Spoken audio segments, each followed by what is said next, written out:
Hello दोस्तों, study tour channel में आपका स्वागत है। मॉडर्न हिस्ट्री सीरीज चल रही है। आज क्लास 10 है। कल हमने मराठों का अवोध्य शिवाजी के बारे में पढ़ा था। आज हम शिवाजी के उत्तराधिकारियों के बारे में इस क्लास में पढ़ेंगे। यह क्लास रेलेवेंट है यूपी पीसीएस, यूपीआरओ, एआरओ, साथ ही यूपी ट्रिपल एससी जैसी अन्य परीक्षाओं के लिए। अगर आप इस क्लास को रेगुलर बेसिस पे करते हैं तो मैं गारंटी लेती हूँ आपके कम से कम 95% हिस्ट्री के क्वेश्चन आप आसानी से हल कर पाएंगे। इसकी टेस्ट सीरीज़ हम अगले दिन कराते हैं सुबह, उसको भी ज़रूर करिए। आप अगर आज क्लास करेंगे और कल टेस्ट सीरीज़ करेंगे तो सारे फैक्ट्स आपको फिंगर टिप्स पे याद हो जाएंगे, कुछ भी भूलने की गुंजाइश नहीं रहेगी। अगर आपको इस क्लास का पीडीएफ चाहिए हो, टेस्ट का पीडीएफ चाहिए हो, जो करंट अफेयर्स की क्लास चल रही है उसका पीडीएफ चाहिए हो, तो आप हमारे टेलीग्राम चैनल को अवश्य ज्वाइन करिए। टेलीग्राम पर जाकर सर्च करिए स्टडी टूर, वहाँ पे आपको चैनल दिखाई देगी, हमारे चैनल का लोगो दिखाई देगा एस और टी करके। आप उसको ज्वाइन करिए और वहाँ से सभी पीडीएफ को निःशुल्क प्राप्त करिए। चलिए बिना किसी देरी के शुरू करते हैं। शिवाजी के उत्तराधिकारियों से शिवाजी के दो पुत्र थे, राजा राम और संभाजी, जिसमें संभाजी बड़े पुत्र थे, राजा राम छोटा पुत्र था। कायदे के अनुसार संभाजी को शिवाजी की मृत्यु के बाद उत्तराधिकारी बनना चाहिए, सत्तासीन होना चाहिए, किंतु उस समय ये पन्हाला के किले में कैद होते हैं। इसीलिए सोयराबाई जो राजा राम की माँ होती हैं, 10 वर्षीय पुत्र राजा राम को सिंहासन पर आरूढ़ कराती हैं। ठीक है, तो अप्रैल में जैसे मृत्यु होती है, राजा राम का राज्याभिषेक हो जाता है। किंतु जैसे ही संभाजी को पता चलता है कि उनके पिता की मृत्यु हो गई है, वो जिस किले में कैद थे उस किलेदार की हत्या करते हैं और पन्हाला किले को जीतते हुए रायगढ़ में आक्रमण करते हैं, रायगढ़ पर अधिकार कर लेते हैं। ठीक है, रायगढ़ के किले पर राजा राम और सोयराबाई को जेल में डाल देते हैं। ठीक है, तो इनका याद रखिएगा। संभाजी का जन्म 1657 में हुआ, माता साईबाई थी। उसके बाद क्या होता है, 20 जुलाई 1680 को सिंहासन आरूढ़ होते हैं। तो याद रखिएगा, अप्रैल से जुलाई के बीच में कौन था, राजा राम थे। उसके बाद संभाजी सत्तासीन हो जाते हैं और 1681 में ये अपना राज्याभिषेक कराते हैं। जब ये 1680 में दरबार में आते हैं तो देखते हैं कि कहीं पे भी राज्य के प्रति निष्ठा नहीं बची है। जो भी दरबारी हैं उन पे अपने पिता के समय के किसी भी व्यक्ति पे बिल्कुल भी भरोसा नहीं रह जाता है। इसीलिए वो क्या करते हैं, कन्नौज निवासी एक भारतीय ब्राह्मण होते हैं कवि कलश, उन पे विश्वास करते हैं, उन्हें अपना सलाहकार नियुक्त करते हैं और उन्हें पेशवा से भी ऊंचा पद प्रदान करते हैं। इस कारण लोग इनसे चिढ़ने लगते हैं और कवि कलश को वो कवि कुलुस कहने लगते हैं, अर्थात भेदिया कहने लगते हैं। संभाजी के अगर आप देखेंगे, इन्होंने अपनी राजधानी रायगढ़ को बनाया। ये संभाजी के शासनकाल में चारों तरफ असंतोष और अशांति फैली रही, मराठों की शक्ति घटने लगी थी। साथ ही जो संभाजी के साथी थे दरबार में, जो पुराने सेवक थे, इनका साथ छोड़कर जाने लगते हैं। बहुत सारे जागीरदारी विद्रोह होने लगते हैं।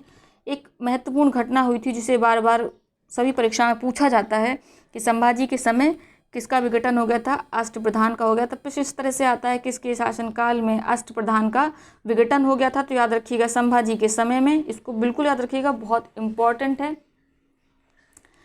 और एक घटना और हुई थी संभाजी के समय, जो औरंगजेब का पुत्र होता है राजकुमार अकबर, उसको संभाजी संरक्षण प्रदान करते हैं क्योंकि ये विद्रोह कर देते हैं अकबर द्वितीय औरंगजेब के खिलाफ।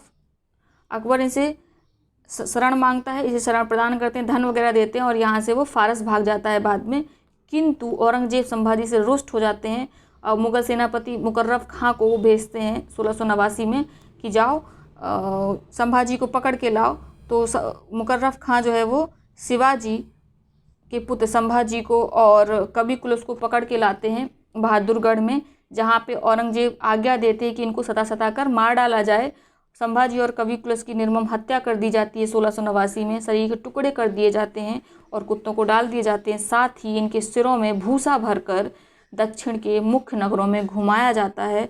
तो आप देख रहे हैं 11 मार्च 1689 को संभाजी और कवि कुलुस की निर्मम हत्या कर दी जाती है। अब पढ़ते हैं राजा राम द्वितीय के बारे में। इनका अगर कार्य देखें तो 1689 में जैसे इनकी मृत्यु होती है ये बन जाते हैं। उसके बाद कब तक रहते हैं, 1700 तक रहते हैं। कायदे के अनुसार संभाजी के पुत्र को बनना चाहिए था, किंतु वो अभी क्या थे, बहुत कम उम्र के थे, इसीलिए राजा राम द्वितीय बनते हैं। 1689 में 19 वर्ष के होते हैं राजा राम, वो अपना राज्याभिषेक कराते हैं। लेकिन राजा राम ने हमेशा जो साहू था, इनका पुत्र था संभाजी का, उसके प्रतिनिधि के रूप में कार्य किया, गद्दी पर कभी नहीं बैठे। और उन्होंने जो मराठा सरदार थे अपने क्षेत्र में उनको स्वतंत्रपूर्वक कार्य करने की छूट दे रखी थी, इसलिए इनके समय विद्रोह बहुत कम हुए, इनका राजकाज ठीक ठाक चल रहा था। इसी समय क्या होता है, 1689 में एक मुगल सेनापति होते हैं जुल्फ़िकार खां। अगर आपने मेरी सबसे पहली क्लास की होगी तो जुल्फ़िकार खां का देखा होगा, बड़ा प्रभाव रहता है मुगल साम्राज्य में। तो जुल्फ़िकार खां क्या करते हैं, जैसे ही संभाजी की मृत्यु होती है और राजा राम अपना राज्याभिषेक कराते हैं, जुल्फ़िकार खां रायगढ़ पहुंच जाते हैं, रायगढ़ को घेर लेते हैं। इस समय राजा राम यहाँ से भाग निकलते हैं और कहाँ पहुँचते हैं, पन्हाला दुर्ग होते हुए जिंजी में जाके शरण लेते हैं। किंतु उस समय साहू जी, उनकी माता येसुबाई, ये संभाजी की पत्नी हैं, विधवा पत्नी हैं, इनको बंदी बनाकर जुल्फ़िकार खां मुगल दरबार में ले जाया जाता है, जहाँ पे ये कैद हो जाते हैं। ठीक है। औरंगजेब की मृत्यु कब होती, 1707 में होती है, आपको पता है। मृत्यु के समय भी साहू और येसुबाई इन्हीं की कैद में रहते हैं। राजा राम ने एक प्रमुख पद का सृजन किया जिसका नाम है प्रतिनिधि। ये प्रश्नों में पूछा गया है, प्रतिनिधि पद का सृजन किसने किया, ठीक है, या राजा राम ने किस नए पद का सृजन किया। राजा राम की मृत्यु 1700 में होती है। उसके बाद बात करते हैं ताराबाई की।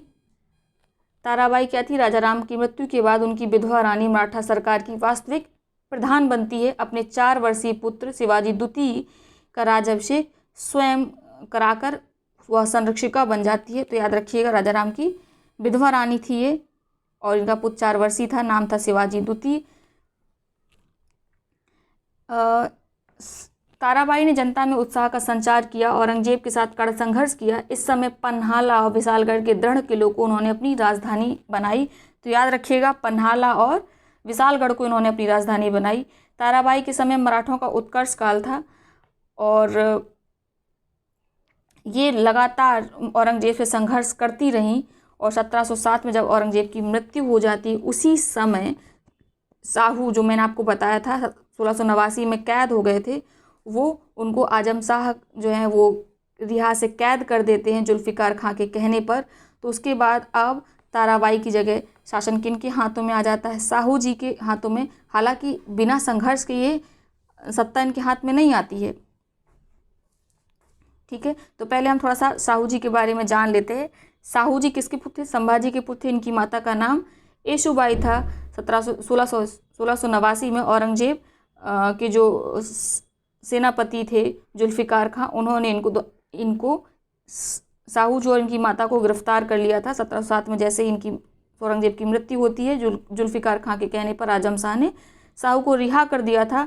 उसके बाद क्या करते हैं, जैसे साहू रिहा होते 1707 में, वो देखते हैं कि गद्दी पर कौन बैठा हुआ है, ताराबाई बैठी हुई हैं। इसीलिए 1707 में खेद नामक स्थान पर एक युद्ध होता है जिसमें ताराबाई पराजित होती हैं और दक्षिण के कोल्हापुर में वो चली जाती हैं। तो अब अगर आप देखेंगे तो जो मराठा साम्राज्य वो 2 पार्ट में डिवाइड हो जाता है। उत्तर के पार्ट में मुखिया होते हैं साहू जी, जिनकी राजधानी सतारा होती है, और दक्षिण में ताराबाई ही रहती है, जिनकी राजधानी कोल्हापुर रहती है। ठीक है, इसको याद रखिएगा। उसके बाद साहू जी क्या कराते हैं, 1708 में अपना राज्याभिषेक कराते हैं और सतारा को अपनी राजधानी बनाते हैं। साहू जी नए पद का सृजन करते हैं, सेना करते। ठीक है, सेना करते का मतलब क्या होता है, जो सेना का मुखिया होता है या जो सेना को संगठित करता है उसको कहा जाता है। तो सेना करते के पद पर किसको नियुक्त करते हैं, बालाजी विश्वनाथ को। उन पे उनको बहुत ज़्यादा ट्रस्ट होता है। तो याद रखिएगा, बालाजी विश्वनाथ ये आगे जाके मराठों के वास्तविक कह सकते हैं ना शक्ति को धारण करने वाले बन जाते हैं, पेशवा बन जाते हैं। और जहाँ पे मराठा का साम्राज्य ख़त्म होता है वहाँ से पेशवा शुरू हो जाते हैं। ये भी मराठा ही थे, लेकिन जो शिवाजी के वंशज थे यहाँ से ख़त्म हो जाते हैं, शुरू होते हैं कौन, बालाजी विश्वनाथ का वंश। ठीक है, आपको मेरे ख्याल से समझ में आ रहा होगा।